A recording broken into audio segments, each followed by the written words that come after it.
go yard. I got so much motherfucking design on right now. Break it down, bring it back, make it clap. I got 3 old thoughts, new block, where that damn bitches on my line, and you know they come straight. Hold up, what it not, 45, scope it down, straight. Whoa, how you fucking with these hoes up? Assalamualaikum warahmatullahi wabarakatuh. Baiklah, di sini saya akan menganalisis APBD Kepri tahun 2022.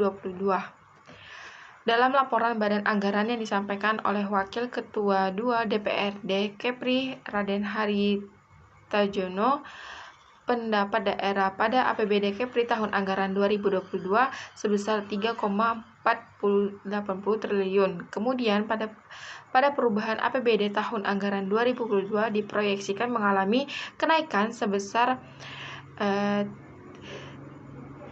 134,93 miliar sehingga pendapatan daerah menjadi 3,615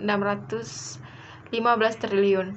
Namun dengan adanya perubahan Menteri Keuangan nomor 40/PMK 7/tahun 2022 tentang dana insentif daerah untuk penghargaan kinerja tahun berbelanja pada tahun 2022. Provinsi Kepulauan Riau mendapatkan tambahan pendapatan daerah dari dana insentif daerah atau disebut dengan DID sebesar 18 miliar.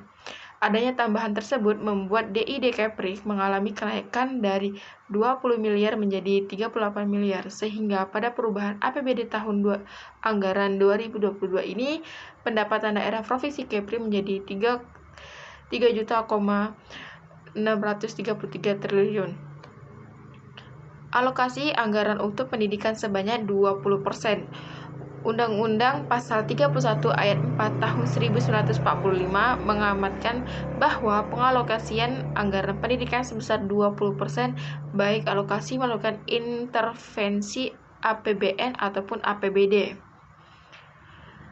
Hadirnya Undang-Undang Pasal 31 Ayat 4 Tahun 1945 mengamatkan bahwa pengalokasian anggaran pendidikan sebesar 24% baik alokasi melalui intervensi APBD maupun APBN. Oleh karena itu, pemerintah mulai merealisasikan pada tahun 2009 untuk mengejarkan ketertinggalan pendidikan dibandingkan dengan negara lain. Tercatat pula pengalokasian anggaran pendidikan merupakan anggaran terbesar saat dimulainya realisasi pada tahun 2009 dalam kurun waktu 2009 sampai 2014. Anggaran pendidikan merupakan anggaran terbesar kedua dalam APBD. Sementara tahun 2015 anggaran pendidikan menjadi anggaran belanja terbesar. Di dalam 5 tahun terakhir, alokasi anggaran pendidikan dinilai relatif stabil dan terjadi kenaikan setiap tahunnya. Pada tahun 2017, pemerintah menetapkan anggaran sebesar kisaran 406,1 triliun, terjadi peningkatan 431,7 triliun di tahun 2018. Angka tersebut semakin meningkat di tahun 2019 sampai 2021. Berkisar 460,3 hingga sampai 540,3 triliun. Kemendikbud mengeluarkan dana sebesar 81, triliun dikeluarkan untuk kebijakan Merdeka Belajar, Kampus Merdeka, dan organisasi penggerak. Selain itu, 291 triliun digunakan untuk gaji tenaga pendidik, meningkatkan akses mutu layanan pendidikan, dan mendukung digitalisasi pendidikan. Sementara anggaran sebesar 66,4 triliun untuk pengembangan dan penelitian di bidang pendidikan.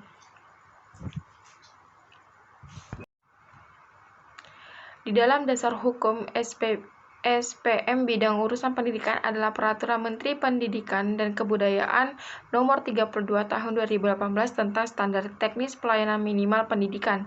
Jenis pelayanan dasar pada SPM pendidikan daerah provinsi terdiri atas pendidikan menengah dan pendidikan khusus.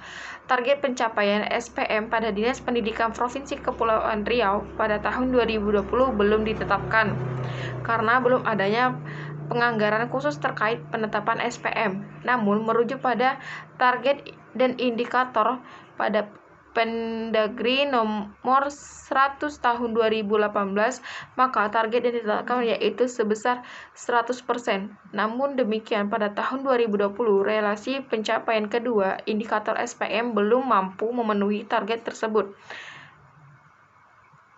Hal ini disebabkan oleh RPJMD Provinsi Kepulauan Riau pada tahun 2016 sampai 2026 belum mempedomani Peraturan Menteri Pendidikan dan Kebudayaan Nomor 32 Tahun 2018 tentang Standar Teknis Pelayanan Minimal Pendidikan, sehingga penganggaran kegiatan pendukung SPM secara spesifik belum dapat termuat dalam dokumen perencanaan dan Renrestra maupun RKPD tahun 2020. Walaupun sebenarnya sebagian besar kegiatan yang ada sudah berkesesuaian dengan indikator standar pelayanan minimal. Selain itu, belum adanya peraturan gubernur tentang standar teknis pelayanan pendidikan di tingkat provinsi sebagai turunan dari Pendagri nomor 32 tahun 2018 tentang standar pelayanan minimal pendidikan. Pendidikan merupakan faktor penting dalam meningkatkan kualitas sumber daya manusia.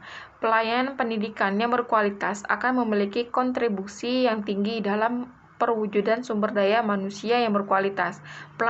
Pelaksanaan urusan pendidikan di tingkat provinsi berdasarkan lampiran Undang-Undang Nomor 23 Tahun 2014 tentang Pemerintahan Daerah memiliki kewenangan yaitu pengelolaan pendidikan menengah, pengelolaan pendidikan khusus, penetapan kurikulum muatan lokal pendidikan menengah dan muatan lokal pendidikan khusus, pemindahan pendidik dan tenaga kependidikan lintas daerah, kabupaten atau kota dalam satu daerah atau provinsi.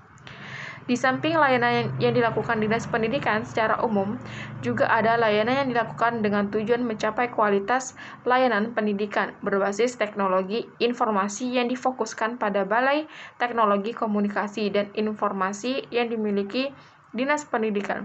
Layanan berupa siaran televisi, pendidikan dan pelatihan guru dan siswa yang berbasis teknologi informasi. Walaupun dalam pengembangan Balai Trokomdik terkendala dengan dana, namun sumber daya di Balai Tekomdik ini terus berusaha untuk memajukan kualitas pendidikan melalui jaringan telekomunikasi dan informasi. Hal ini walaupun tidak terlalu signifikan pada tahun 2018 memang terjadi defisit besar-besaran sehingga capaian indikator menurun drastis dari 63,35% pada tahun 2017 menjadi 28,57% di tahun 2018. Tahun 2019 mencapai 71,14% dan pada tahun 2020 menjadi 78%. Terima kasih.